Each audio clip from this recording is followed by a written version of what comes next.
People hear that Vermilion has about 10,000 residents and then they make a decision before they've even seen a single street. It's too small, not enough going on, it's not a real option. See, I've heard that more times than I can count, and I get it. On paper, the population number doesn't inspire a lot of confidence when you're coming from a larger city, a larger area. But here's what that assumption gets wrong. Size tells you nothing about the quality of life. And Vermilion is one of the clearest examples along Lake Erie that we can see this is actually true.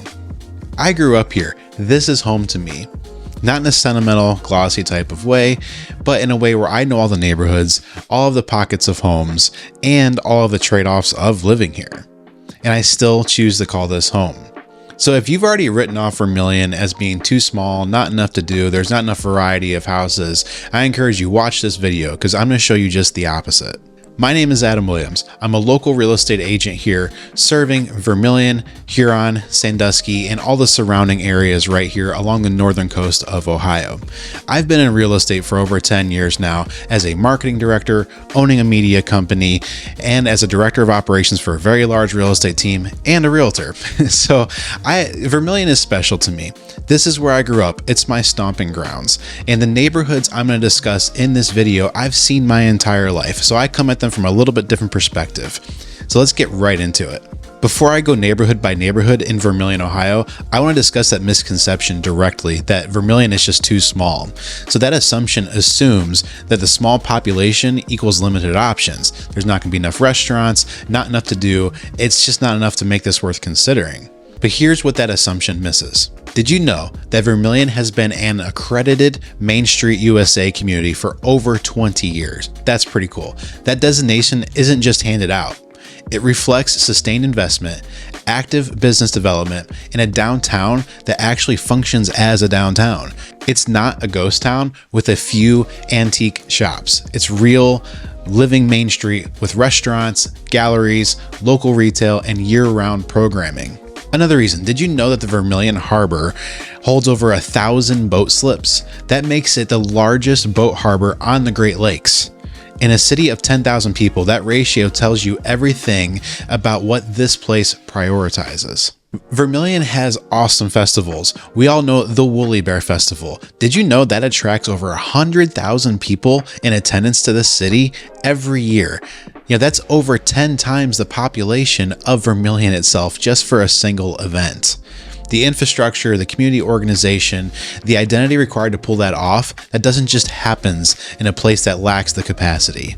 And finally, the per capita income in Vermilion is meaningfully above the Ohio average. So what this means are people who live here are not here because they can't afford to be somewhere else. They choose to live here because they love the lifestyle that Vermilion has to offer. So now that we've gone over that, let's talk about where people actually live. I'm going to go neighborhood by neighborhood and break down a bunch of the main areas of Vermilion. We're going to start with downtown Vermilion and the Harbourtown Historic District. If you've ever been to downtown Vermilion, the first visit usually produces some version of the same reaction. I didn't expect this. The Harbourtown Historic District is at the core of it. This was once known as the Village of Lake Captains. And the architecture reflects that history in a way that you feel it when you walk down the streets. The captains' homes reflect that they've been maintained and preserved since the 1800s. There's really no other stretch in Ohio that actually reminds you of this or looks like this. It's that Cape Cod feel that meets Midwest Ohio that I always talk about. Main Street runs down to the river, and the river runs directly to Lake Erie. This is the Vermilion River. The waterfront here is intimate in a way that the bigger cities and bigger lake cities can't produce. You can walk from a restaurant to a dock in about 2 minutes. The Vermilion main line runs right through town, and the trains that pass through have become part of the fabric of the community rather than an annoyance. Locals don't think twice about that. From a real estate standpoint, downtown Vermilion offers a mix of historic single-family homes and waterfront condos. For example, Fisherman's Bend is one of the most prominent condo developments on the river. Right in the heart of Harbourtown, with a direct river view and easy walking access to the Marina and the main street downtown. It's one of the more unique living situations in all of Northern Ohio, and people who land there tend to stay. And that's one common thing you're going to see in the historic district and downtown. There's not a lot of inventory. I have clients that have actually called me from YouTube and said, I want to live down there, downtown Vermilion, and it's hard to find homes down there. The trade-off with living in a historic district is just like anywhere else that's like that. Older homes carry older home realities. Having said that, in Vermilion, the community with the Preservation Society here has really done a good job to maintain these homes and keep them active. This isn't a neighborhood that's been left to quietly deteriorate. It's been intentionally maintained for decades, and it shows. Moving on, let's talk about the Vermilion Lagoons. This is a very well-known community inside of Vermilion, right by downtown. It's one of the most interesting neighborhoods in the entire north coast of Ohio, and most people from outside of Vermilion have no idea it even exists. The Vermilion Lagoons was developed starting in 1928, making it one of the first planned residential waterfront communities in the United States. The concept was simple and it worked. A network of lagoon channels with homes built directly on the water, each with private dockage and access to Lake Erie. So what that means in practice, you can keep a boat behind your house, take it through the lagoon, and right to open water on Lake Erie, not a marina 20 minutes away, behind your house. This is an HOA community. The character of the lagoons is established and tight-knit. It's not a neighborhood that turns over frequently. People buy here and they typically stay for a long time, which tells you something about the quality of the product and the lifestyle and the community. When properties do become available, they tend to move pretty quickly because the demand is consistent and the supply is limited by the geography of the neighborhood. Flood risk is an important thing to understand when living in the lagoons. A meaningful percentage of the homes here carry an elevated flood risk because of the proximity to the water, and insurance costs can reflect that. It's not a reason to avoid the neighborhood, but it's a due diligence that every buyer needs to do before purchasing here. So for anyone who wants a genuine waterfront lifestyle without paying resort market prices, the Vermilion Lagoons represent some of the best, most compelling real estate value in the area. So moving along the lakeshore further east, we get into Elberta Beach and Vermilion on the Lake. This is a stretch of older lake properties that represent a different kind of character than the lagoons and downtown. So the housing here is primarily mid-20th century homes built between the 1940s and 1960s. You're going to typically have smaller footprints, cottage style in many cases here. They're going to be on lots that are smaller, but they're close to the lake. This area carries a higher vacancy rate than other parts of Vermilion, and some of that is seasonal, and some of it reflects on properties that really just haven't been updated or kept up. That creates opportunity in both directions here. Buyers who are looking for a renovation project at an accessible entry point, or buyers looking for an already updated lake adjacent property at a price that reflects the age and the neighborhood rather than the value of its location. The community in VOL in this area is genuine. It's got a great genuine feel to it, and I think it's a great starting place to look inside of Vermilion, Ohio when moving here. Let's talk about Valley View Estates in Vermilion, Ohio. If waterfront properties and neighborhoods represent Vermilion's most distinctive character, Valley View Estates represents the most practical offering for buyers who want a quiet, established neighborhood without the complexity of older homes or water-related insurance issues. Valley View Estates sits more inland. It feels a little bit more suburban, so you're going to recognize that feel when you go there.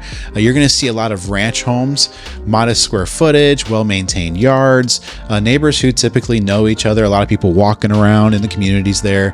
It's been there long enough to feel settled, and it carries none of the drama that sometimes comes with waterfront or historic properties. From a value standpoint, this is one of the more accessible entry points to living in Vermilion for home ownership. It's also one of the neighborhoods that hold up well over time, precisely because it doesn't carry the variables that other more distinctive neighborhoods do. It's consistent, it's predictable, and it's established. Also, its proximity to the Vermilion local school district is a great asset for a lot of home buyers. So for first-time home buyers, relocators getting their footing in the city, or anyone who wants a clean, low-maintenance situation in a city that they're still getting to know, Valley View tends to be the answer for that. Moving on, one of the more common objections I hear about Vermilion is I hear people are wanting to move there, but they just don't want an older home. And they ask, well, is there anywhere I can live in Vermilion that's newer construction where I don't inherit someone else's problem from an older home? And the answer is yes, there are. It's Lighthouse Estates. It's the clearest example of newer construction in Vermilion. The homes are built around 2020. They have modern layouts, 2-car garages, open floor plans. They're clean, they're new, and they don't really require an inspection conversation that goes 6 rounds when you're buying a home. This distinction matters for certain buyers. Some buyers want character in a home. Other buyers want certainty in a home. Newer construction in Vermilion really serves the second group here, and it does it at a price point that's typically a little bit lower than what new build comparisons are in other suburbs of Cleveland or anywhere near a major metro area. Vermilion's identity is shaped by the lakefront, lake lifestyle of downtown. However, there are a lot of stretches of homes and properties along West River Road and the rural edges of Vermilion that I absolutely love. Heading out Route 6 towards Huron, or heading down Route 60 towards Vermilion Township, or West River Road. There's a lot of beautiful homes out here that feel more suburban, more rural, I would say, and they have this certain character to them. So let's talk about that. West River Road runs along the Vermilion River, and it's one of the more scenic drives in all of Erie County. It has long forested stretches, it's got low traffic, which is great. It's a place that has nothing in common with any other suburban corridor in Ohio, in my opinion. Properties along and near this road tend to have acreage, they tend to have privacy and rural character, while still being a few minutes away from the amenities that the city itself provides. This is where a lot of people land who want the amenities of Vermilion but don't necessarily want to be right inside of it at the heart of downtown. The trade-offs are what you would expect. They have longer driveways. A lot of them have septic rather than they have sewer, and not all of them, but some of them do. Some have river flood considerations that you have to take in because you're right along the river in some of these cases. But for buyers who want land, trees, quiet as their primary criteria, this corridor along West River Road, Route 60, and even Route 6, they give you that type of property without the limitations in the city. Also, this area leads to some great metro parks, such as the Vermilion's Mill Hollow. It's a Lorain County metro park, absolutely beautiful, where the river runs right through it, and that's where I grew up. I absolutely love it. So here is what the full Vermilion housing picture actually looks like. You have the downtown. It's a nationally accredited downtown with genuine architectural history and waterfront dining and retail. Then you have the Lagoons, with one of the oldest planned waterfront communities in the entire country, where people keep their boats behind their house. Right down the road, you have VOL, which is a lakeshore cottage neighborhood with European community roots and accessible pricing. You have a clean, established inland residential area when you go a little bit south of the city. You also have a pocket of newer constructions with Lighthouse Estates. And then you have rural acreage along the river with metro parks right nearby. All of that in a city of about 10,000 people. You're 35 miles or so from Cleveland and about 15 miles from Sandusky. Back to the amenities question about what amenities are in Vermilion, Ohio. You see, it all starts with how you define amenities. If you consider chain restaurants and a Target an amenity, well, you're going to have to hop on Route 2 and head over one of the other cities for that. Sandusky has a Target, and so does Amherst have a Target as well. If you mean waterfront access, historic architecture, community events, strong schools, functional downtown, then Vermilion is a good fit for you. It all depends on what you define as amenities. There's people I know who think Vermilion is a snooze fest. There's nothing to do. It's so boring. The winters are horrible. There's people like me who grew up there. I absolutely love it. I think there's so much to do. So it just depends on what you qualify as true amenities. So that gives you a broad overview of what the homes and the communities in Vermilion, Ohio actually look like. If you're considering moving to Ohio, moving to Vermilion, or any of these cities in between, please feel free to reach out to me. Whether that's tomorrow, 8 months down the road, it doesn't matter. Your best option is having an advocate in your corner who can keep you well informed to what the market is doing, what these areas are like, and put you and your family in a good decision, in a good position to make that decision to buy that home. So my contact information is in the description below. Feel free to check out my website as well for more information. I hope you enjoyed this video. Make sure you subscribe to my channel, like this video, and we'll see you on the next one.